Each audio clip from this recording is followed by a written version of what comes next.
Alright, welcome to our deep dive today, and today we're tackling network enumeration. Ooh, network enumeration. It's a pretty crucial piece of ethical hacking and pen testing, It is. where you become like a digital detective. Yeah, like a digital detective.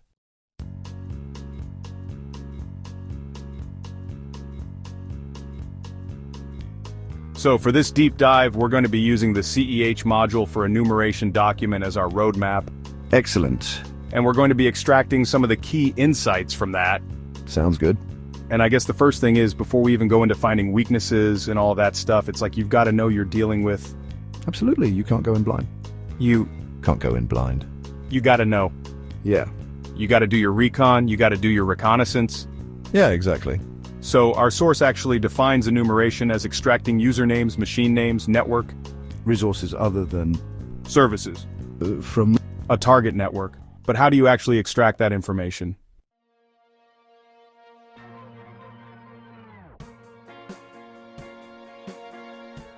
Well, there are a number of techniques. Some of them are surprisingly simple, like extracting usernames from email. Addresses. No, okay. You'd be amazed at how often a simple John.Smith at whatever the company domain is can be a starting point for someone looking to cause a little trouble. Right. Right. Yeah, I'm guilty of that myself, not changing default passwords and things like that. Is that really as big of a deal as they say it is? Yeah, it's more common than you think. I mean, there are entire online libraries dedicated to listing default passwords for all sorts of devices and software, and you'd be surprised, or maybe you wouldn't, at how often those defaults are never changed, leaving systems wide open. Yeah, okay.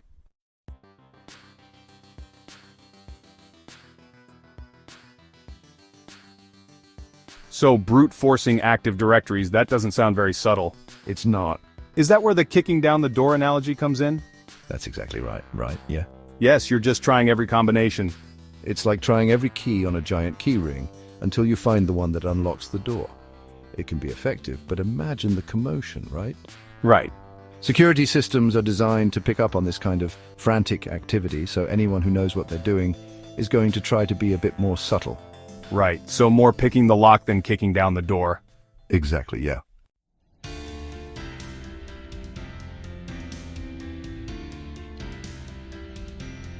Speaking of subtle, what about DNS Zone Transfers? Yeah. Now those can be a real goldmine. Imagine having a blueprint of an entire building, including all the rooms and their contents. That's what a successful DNS Zone Transfer can give you, a complete list of all the domain names and associated IP addresses within a network. Ah, DNS Zone Transfers. Right, okay. So that sounds like something you'd want to keep Very much so, yeah. locked down. Locked down, yeah. Okay, keep it under wraps.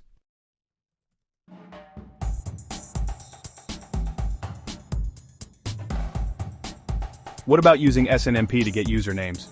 Well, SNMP, or Simple Network Management Protocol, is designed for managing network devices, but in the wrong hands it can be misused. Right. So if an attacker can find and exploit SNMP vulnerabilities, they can gather all sorts of information from user accounts to device configurations. Think of it this way. You have a set of tools for maintaining your house, but those same tools could be used to break in if someone knew how. Right, I see. Okay, so up to this point we've been talking about general techniques. Kind of general. Right.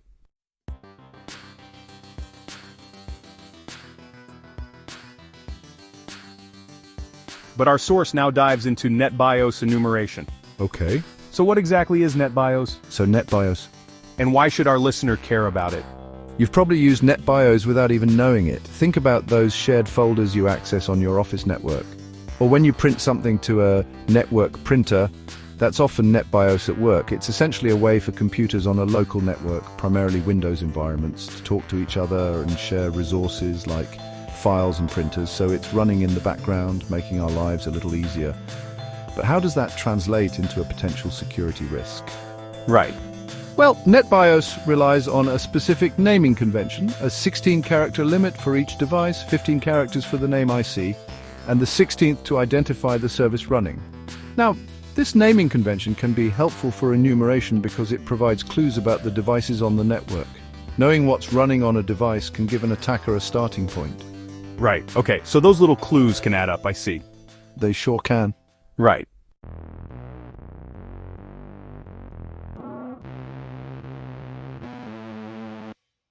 What are some of the go-to tools? Tools of the trade for NetBIOS Enumeration? There are a few, but some of the more popular ones include NetBIOS Enumerator and Nmap, which is kind of a Swiss Army knife for network analysis, and Advanced IP Scanner. They each have their strengths and weaknesses, but they can all be used to gather information about NetBIOS names and services on a network. Got it. Okay, let's move on to another protocol.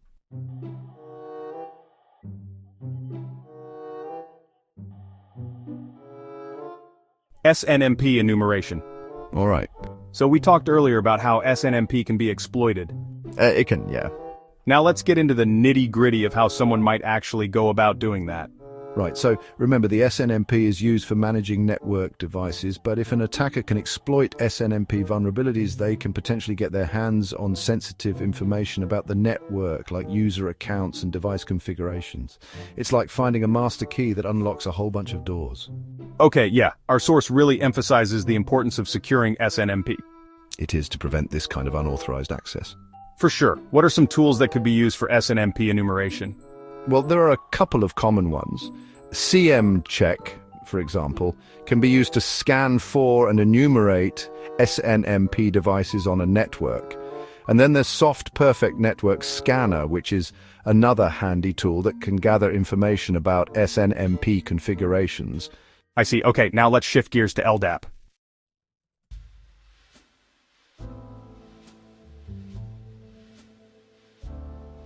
LDAP Enumeration.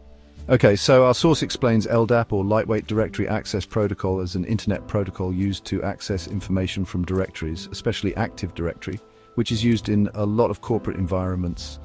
Right? Very common, right? Yes. So Active Directory, it's like a massive phone book for a company's network. It is, yeah. It's a giant directory, right? If LDAP isn't properly secured, it could be a treasure trove for attackers looking to gather sensitive information, potentially leading to all sorts of malicious activities. Yeah, it stores information about users, computers, and other resources. All sorts of bad things, yeah. That's a chilling thought. The document warns that LDAP can be used to uncover usernames, addresses, and other data that could be used in social engineering attacks. It is. What tools are we looking at here? So Softera is more point and click. While LDAP Search is a command line tool that offers more flexibility but requires a deeper understanding of how LDAP works. So Softera LDAP Administrator has a graphical interface which makes it a little more user-friendly. So there are two that are widely used: Softera LDAP Administrator and LDAP Search. That's right. LDAP Search is for the more code-savvy folks. Yeah, more code-savvy folks. Got it. Exactly.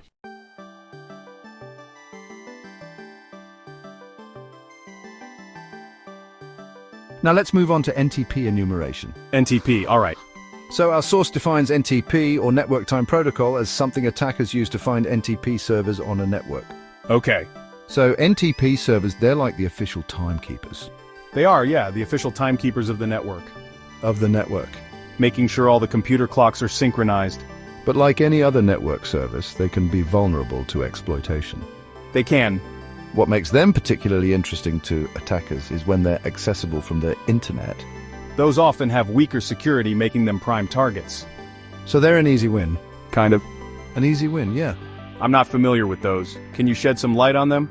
The document mentions tools like Shodan.io and Sense being used for this. Think of Shodan.io and Sense as search engines, but instead of websites, they index internet-connected devices. I see. You can search for very specific types of devices, like NTP servers in this case. And even see details about their configuration. They're powerful tools for security researchers, but unfortunately attackers can use them for malicious purposes too. Right? It's all about who's wielding the tool. Exactly. It's the intent. So PRTG Network Monitor is a really comprehensive network monitoring tool that can also be used to discover and assess NTP servers. And our source lists PRTG Network Monitor as a tool for NTP enumeration as well, right? I see. It's a valuable tool for system administrators who want to make sure their NTP servers are set up correctly and securely. Okay.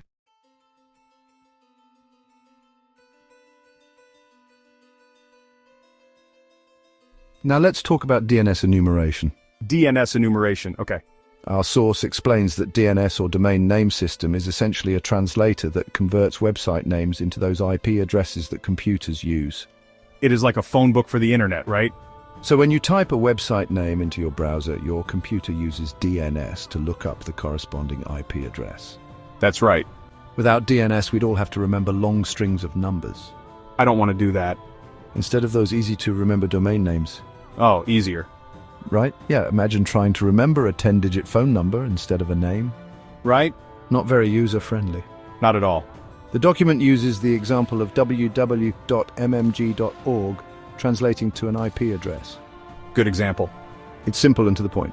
Simple and gets the point across. But for an attacker, DNS can also be a source of valuable information about a target network. They can. They can use DNS enumeration techniques to reveal host names, IP addresses, and even learn about the network structure. It's like getting a behind-the-scenes look at how the website is organized. Exactly. Our source lists DNS Recon as a tool for DNS enumeration. DNS Recon? Yeah, what can you tell me about that one? So DNS Recon is a powerful command line tool. Okay. Specifically designed for DNS enumeration. It can perform all sorts of queries and gather a wide range of information about a target domain. It's a popular choice among both security professionals and, unfortunately, those with less noble intentions. Both sides use it? Right, of course, yeah.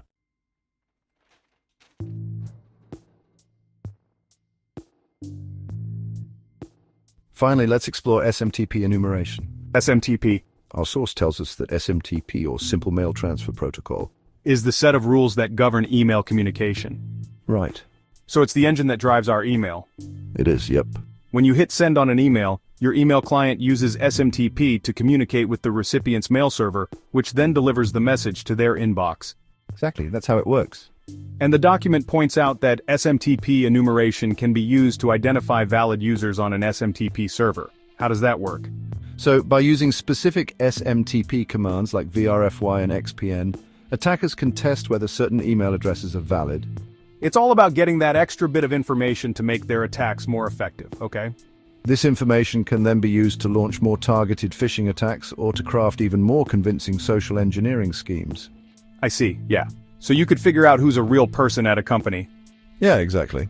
And then use that information to target them. Target them specifically. Not good. Not good. Our source mentions NetScan Tools Pro as an SMTP enumeration tool. Right. So NetScan Tools Pro is a suite of network scanning tools that includes an SMTP enumerator. I see. You can connect to an SMTP server and test for valid email addresses using various techniques. Okay. It's a useful tool for security professionals who want to assess the security of their own email systems and see if they're vulnerable to this kind of enumeration. So it's a way for the good guys to fight back. To fight back. Yes. Stay one step ahead. Exactly, stay ahead of the bad guys, so we've covered a lot of ground, haven't we?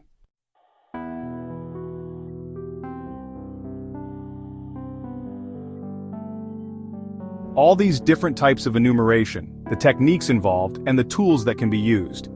It's a lot to take in. It really is. It's amazing how much information can be gleaned from sources that seem pretty harmless at first glance. It is, and it highlights the importance of understanding these techniques, not just for ethical hackers and security professionals, but for anyone who uses technology. The more you know about how these techniques work, the better equipped you'll be to protect yourself and your data. So what's the takeaway for our listener? What should they be doing with all this new knowledge about network enumeration? Well, the first step is awareness. Now that you know what enumeration is and how it works, you can start to think about potential vulnerabilities in your own networks and systems. Put yourself in the mindset of an attacker. Put on your attacker hat for a minute and say, how would I try to enumerate this network? Exactly. Think about what information you might be unknowingly exposing. Are your DNS servers properly configured? Are your SNMP services locked down? Have you changed the default passwords on your devices? These are just a few things to consider. Right. And once you've identified those potential vulnerabilities, you can start taking steps to mitigate them. That might involve tightening up security settings, implementing stronger passwords, or using intrusion detection systems to monitor for suspicious activity. It's like building a fortress around your data. The more layers of defense you have in place, the harder it will be for attackers to penetrate your systems. And remember, security is an ongoing process. It's not a one-time fix. You need to be constantly evaluating your systems and adapting to new threats as they emerge. Right, because the threat landscape is constantly changing. What was considered secure yesterday might be completely vulnerable today. Precisely. And that's why it's so important to stay informed about the latest threats and vulnerabilities, read security blogs, attend conferences, and participate in online communities. The more you learn, the better prepared you'll be to defend yourself against attack. Right, so this deep dive is just the starting point for our listener. There's a whole world of information out there about network security. Don't be afraid to explore. The more you learn, the safer you'll be.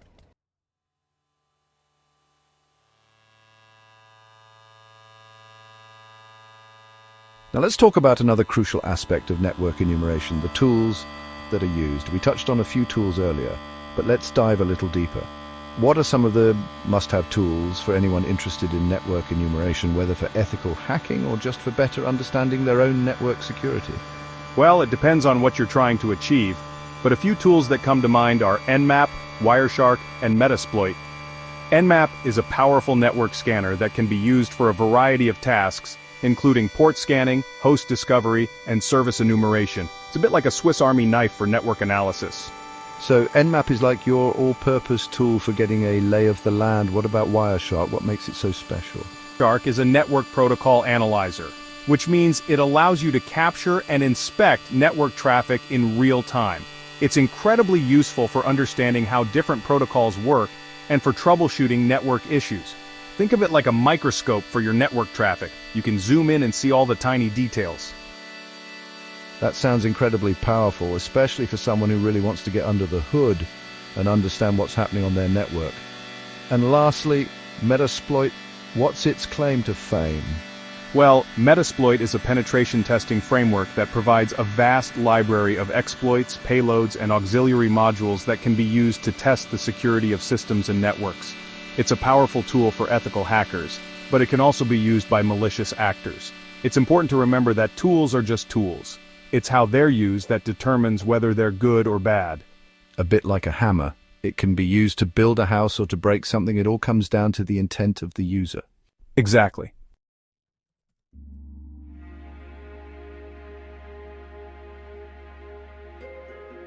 Now let's shift gears a bit and talk about some real-world scenarios where network enumeration has been used both for good and unfortunately for bad. Yeah, I think stories always help to make things more real. Do you have any examples that illustrate how powerful network enumeration can be? There was a case a few years back where a security researcher was able to use network enumeration techniques to uncover a vulnerability in a major social media platform. By carefully analyzing DNS records and other publicly available information, the researcher was able to piece together how the platform servers were structured and identify a weakness that could have been exploited by attackers. So this researcher was able to find a chink in the armor of a massive social media platform just by using publicly available information and their knowledge of network enumeration. That's right. Thankfully, the researcher followed responsible disclosure guidelines and reported the vulnerability to the company, who were then able to fix it before any malicious actors could exploit it. It's a great example of how network enumeration can be used for good. Yeah, a real-life superhero story in the digital world. What about an example where enumeration was used for malicious purposes? Unfortunately, there are plenty of those. There was a case where a group of cybercriminals used network enumeration techniques to infiltrate a bank's network and steal millions of dollars. They started by gathering information about the bank's employees and systems through social engineering and phishing attacks. So they did their homework, gathering as much information as possible before making their move. Exactly. Once they had a good understanding of the bank's network and its vulnerabilities, they were able to launch a targeted attack, exploiting weak passwords and misconfigured systems to gain access to sensitive data and financial accounts. It's a stark reminder that knowledge is power, but it can be used for both good and bad purposes. It's up to each of us to use our knowledge responsibly and ethically. But before we get too philosophical, let's move on to another important aspect of network enumeration. Sounds good to me. What do you have in mind?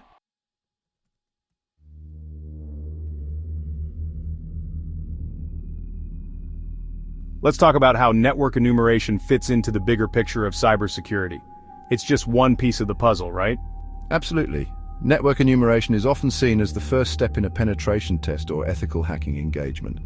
It's all about gathering information that can then be used to identify and exploit vulnerabilities. So it's like laying the groundwork for a more comprehensive security assessment. Precisely.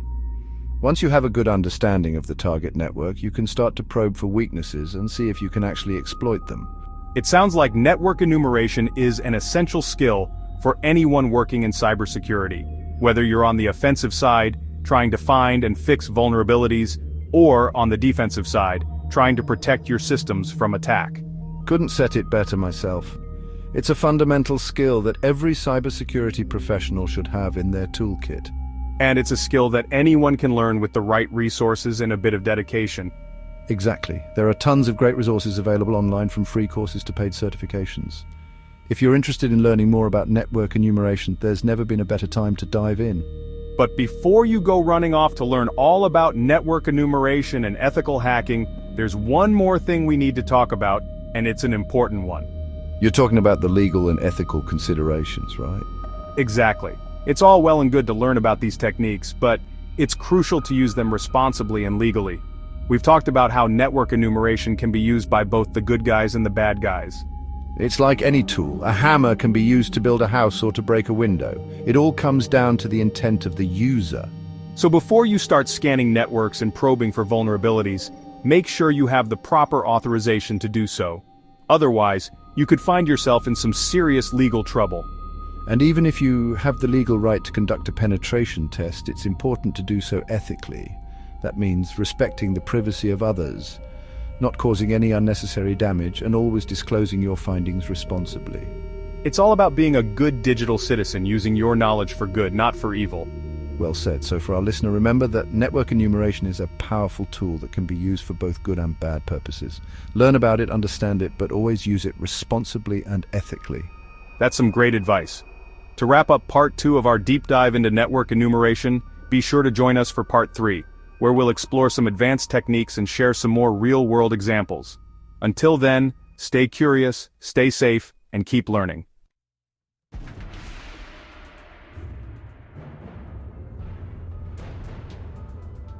Welcome back to our deep dive into network enumeration.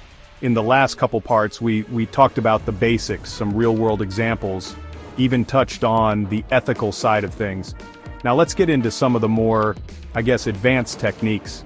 The more advanced stuff that attackers might use. Right. We're moving from basic training to the special ops unit. Okay, yeah, I like that analogy. Yeah. So let's put on those special ops goggles. All right, let's do it. And dive into the deep end. Let's go deep. What's the first advanced technique on our list?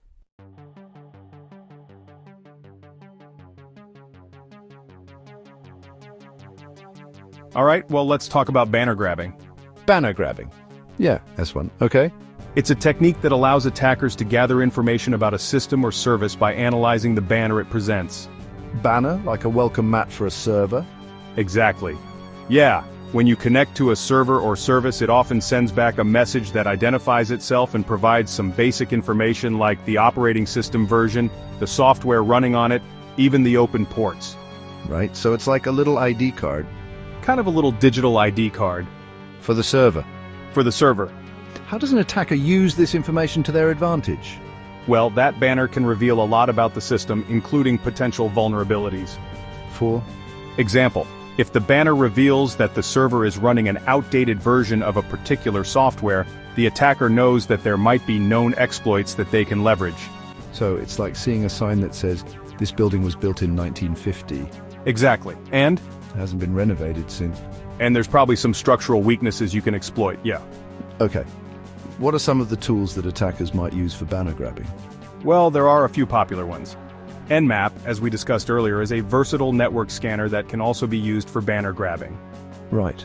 And Telnet are command line tools that allow you to connect to a server and directly interact with it, making it easy to retrieve the banner. I see, okay. So banner grabbing is more like you're just kind of passively gathering information. Passively gathering information. Without actively attacking the system. Right, okay. What about techniques that are a bit more intrusive? Intrusive. Yeah, a little more aggressive. Aggressive? All right, well that brings us to OS fingerprinting.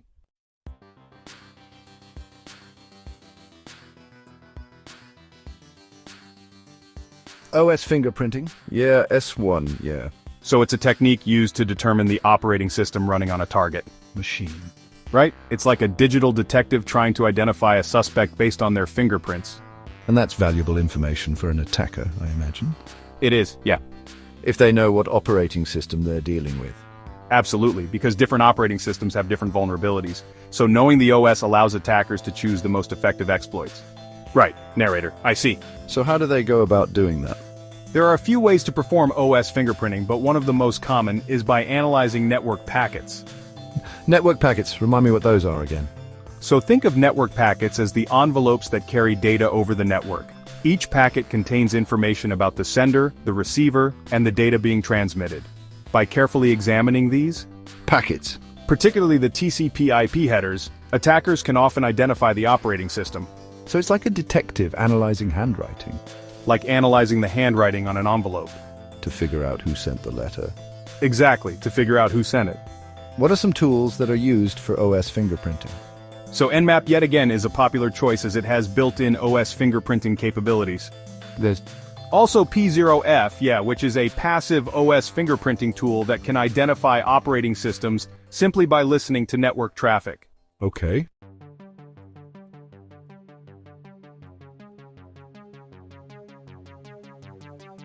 So how does our listener, these are pretty sophisticated techniques we're talking about here. They are, yeah. How do they stay ahead of the curve? Well, it all comes back to the basics, right?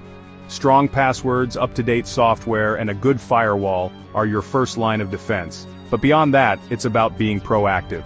Regularly scan your systems for vulnerabilities, monitor your network traffic for suspicious activity, and stay informed about the latest threats and vulnerabilities.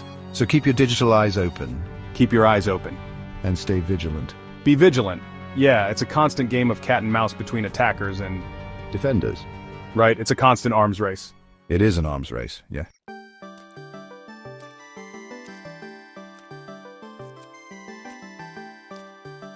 Well, on that note, I think it's time to wrap up our deep dive into network.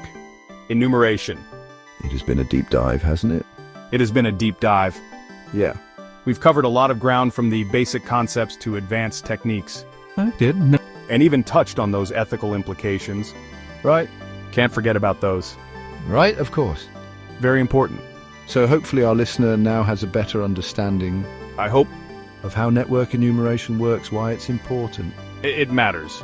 and how to protect their systems from attack. Absolutely. So remember, knowledge is power. It is. The more you know about the threats you face, the better equipped you'll be to defend yourself. Absolutely. So stay curious. Stay. Curious, keep learning, and stay safe out there in the digital world. Be safe out there.